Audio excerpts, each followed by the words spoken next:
This instrument allows the captain to look at the stars and see our position, more or less. Feeling brave, Kobe ventured to say, "He can tell by the stars." The pilot pushed his glasses up on his nose. He took the instrument in both hands and raised the frame off the bottom plate. "This is the mater." He gestured to the solid brass platter, pronouncing the strange word, mater. "Look at those etchings. Do they seem familiar?" Kobe stared down at it, trying to place the odd shapes. When he shook his head no, Damran harumphed. "The sky, my boy. These are the constellations of the stars above us, you see? This one is the Vizier's Tower, and these are the 4 spokes of Grent's Eye." Damran reached out and lightly rapped Kobia's head. "Pay more attention to the things around you, and you'll solve half of your problems." Now, this piece, it's called the rate, goes over the mater and spins, like so.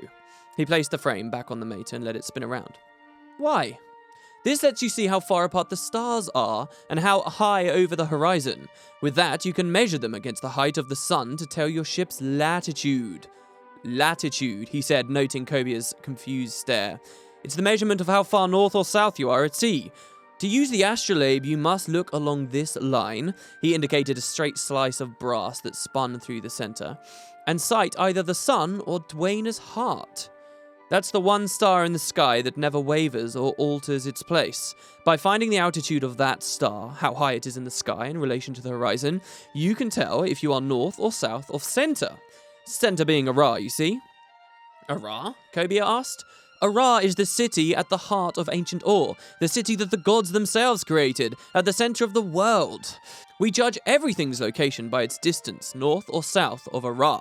When the astrolabe was invented, Ara was still alive and well, with a thriving society and a prominent armada of ships. The Orion people were seafarers." The old pilot cleared his throat and left off telltaling to finish his thoughts. Sorry, it's not important. It's not important."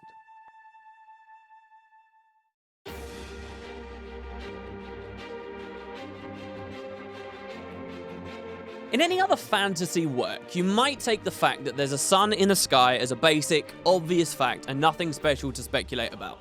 But for the past 3 years, Guild Wars has woven together an increasingly complex tapestry of mystery and craziness involving the way its universe works. Today, I want to share with you guys a bunch of the hints and facts ArenaNet have given us over time about the stars, and show you just how intriguing things are. There is no real narrative to this video, no unifying theory at the end, just one great big mystery. What the indomitable pilot is describing in that excerpt from Sea of Sorrows is that Tyria has an equivalent to our Earth's North Star, a pole star. This is a star that's positioned in such a way in the night sky that even as the planet spins on its axis, it doesn't move from the same position overhead and can be used for navigation at nights. Well, that's good. Aside from the whole Ur being the center of the world thing, Guild Wars 2 at least seems to have a similarly functioning night sky to us for now. This pole star he calls Dwayna's heart, Dwayna being the first and leader of the human gods, master of air and life and so forth. Now, the fact that humans have named such a useful star after one of their beloved gods makes sense, but it may not only be skin deep. One popular theory these days is that Dwayna may actually be a star. Sounds crazy, I know, but there is a fairly interesting list of things hinting at the idea which may be more than just coincidence. First would be her association with light.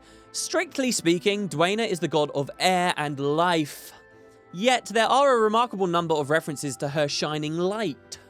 A selection of my favourites include the Light of Dwayna backpiece from Guild Wars 2 and its matching skill from Guild Wars 1, the Shard of Brilliance object from Guild Wars 1's Domain of Anguish. This was a crystal infused with Dwayna's light, allowing you to see in the pitch-dark abyss of Ravenheart gloom.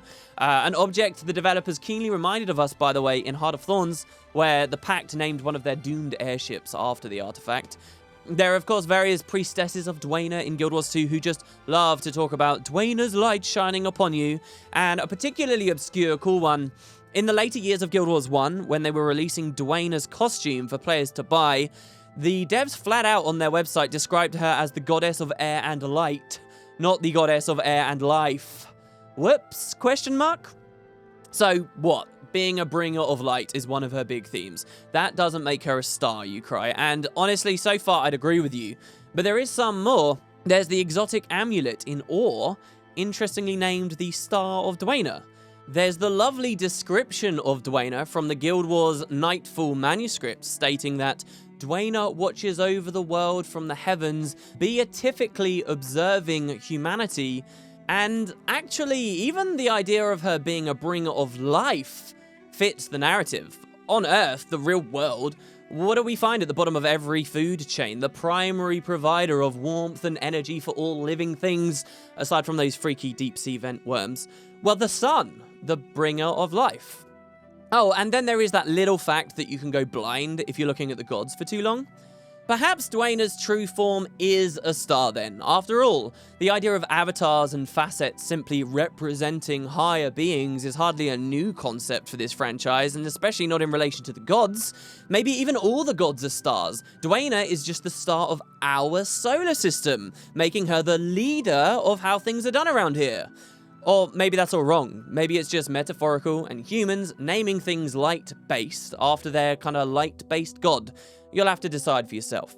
But ArenaNet's obsession with stars and their interaction with this story doesn't end there. They do have a role to play, and they do seem to be tied to events currently happening on this planet.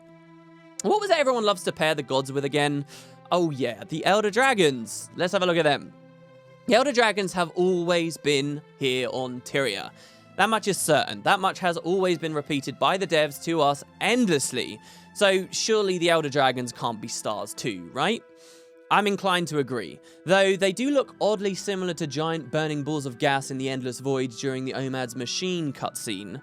Not to mention their inclusion on the map of the All, which is described as depicting cosmic entities that are a part of some greater mechanism. One of my favorite lines from the entire personal story comes right at the end, and it comes from Traherne, who explains to us that dragons are not stars in the sky. Wow, that's oddly specific, Traherne. What makes you compare the two things? I'm sure he says it just to be reassuring. Reassuring that our apparently noble task of killing all of the dragons isn't impossible. But it is an interesting thing to have him say, don't you think? Especially when you realize that just moments later in the timeline, we have Era Explorable. Here in this dungeon, one of the Dermot Priory researchers wants to learn about the Jotun. The game does quite well to describe all the ancient races as these badass dudes who contributed in some significant way to the fight against the Elder Dragons, barring the Messiah. You know, forging bloodstones, cleansing dragon corruption, that sort of thing. But what exactly then was the Jotun's contribution? They were stargazers? Ara reveals to us that the Jotun would watch the heavens and predict the future.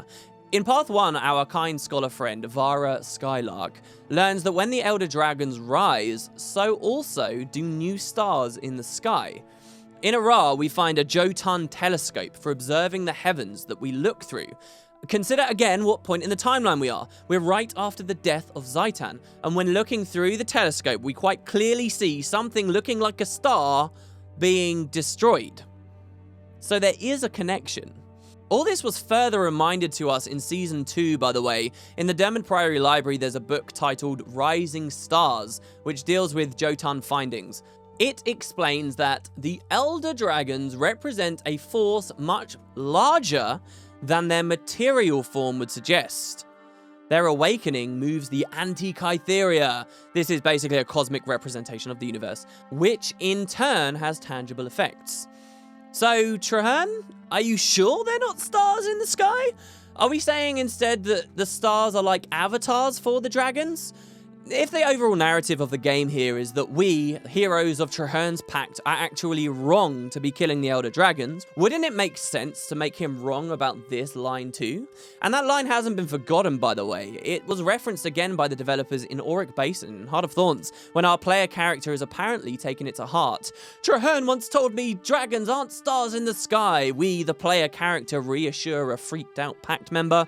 Well, let's hope we're right about that one. Back to the Jotun, their stargazing being a means of prophecy is pretty interesting too. This isn't the first time we've heard of the stars being related to timey-wimey time travel type magic. Back in Guild Wars 1, in Cantha, we met a man named Soon, who also interacted with the stars, and he bore the title Oracle of the Mists. You know, an oracle being a person to deliver prophecy. His magics interacted with the Canthan constellations and celestial magic.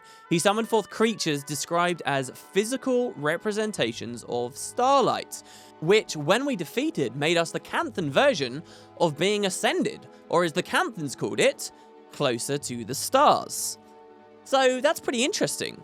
As the Astralaria Heart of Thorns legendary collection reveals, the Canthans weren't the only ones to have animal constellations in the stars either. The Norn see representations of their spirits of the wild up there. Are we seeing similar or even the same practices here? Being ascended or closer to the stars seems to have connections to both dragons and gods alike, by the way. The connection to the gods is fairly undeniable. In Guild Wars 1, it allowed us to summon the avatars of the gods, interacting with them and entering their realms. And Guild Wars 2 may have been hinting at Ascension as a defense against dragon corruption. See, for example, Malkor's apparent immunity to Zaitan's influence, the divine fire of the Forgotten hurting the shadow of the dragon at the end of Season 2, and the simultaneous Forgotten construction of the Hall of Ascension and their mastery of corruption cleansing. But maybe that whole story is a theory for another day. Back to oracles and prophecies. There is, of course, a far more obvious and well-known oracle in Guild Wars. Glint. Deeply prophetic, sure. She does have a connection to the Elder Dragons, but she didn't seem to have anything to do with the stars, right? Until the Zephyrites came along.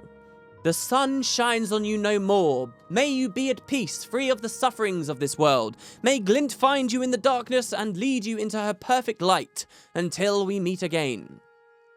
That's something the Zephyrites say about their dead. These Zephyrites, who so commonly and routinely practice aspects of magic granted to them by Glint, and one of those aspects being the aspect of the sun. So why the apparent connection between prophecy and the stars in the sky? Well, this is where you can get quite big picture. What even is the night sky? Could it be that when we look into the Guild Wars 2 night sky, we're actually looking out into the mists?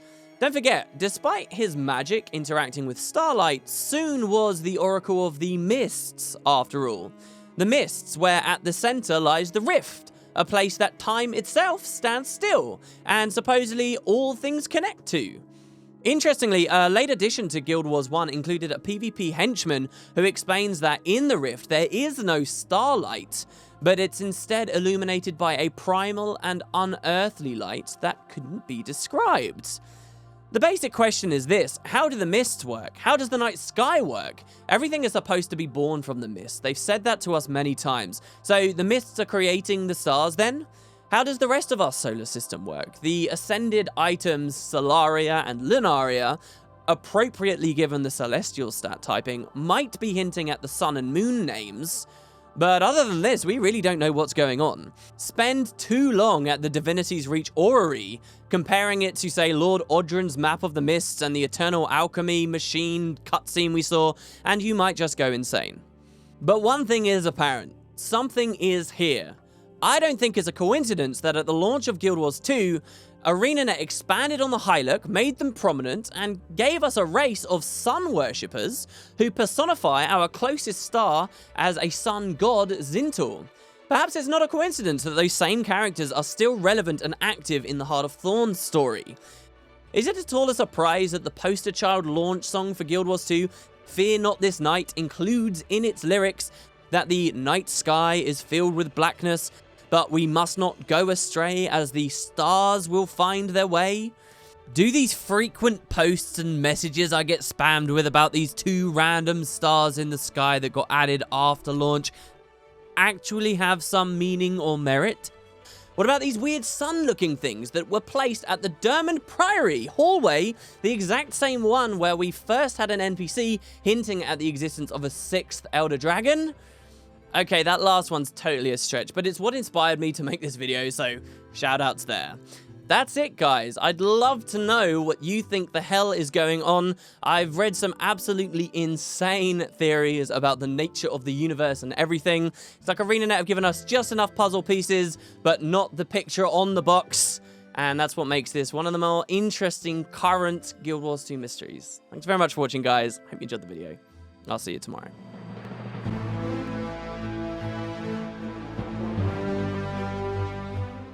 She slowly turned to face him, her eyes sharp and focused. Kiara, can you hear me? What did you see? The Sylvari woman brought her open hand and spread her fingers wide.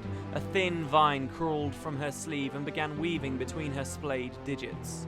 Scarlet, she said. My name is Scarlet now. Scarlet Briar. Scarlet then, he snapped. Tell me, please, what did you see?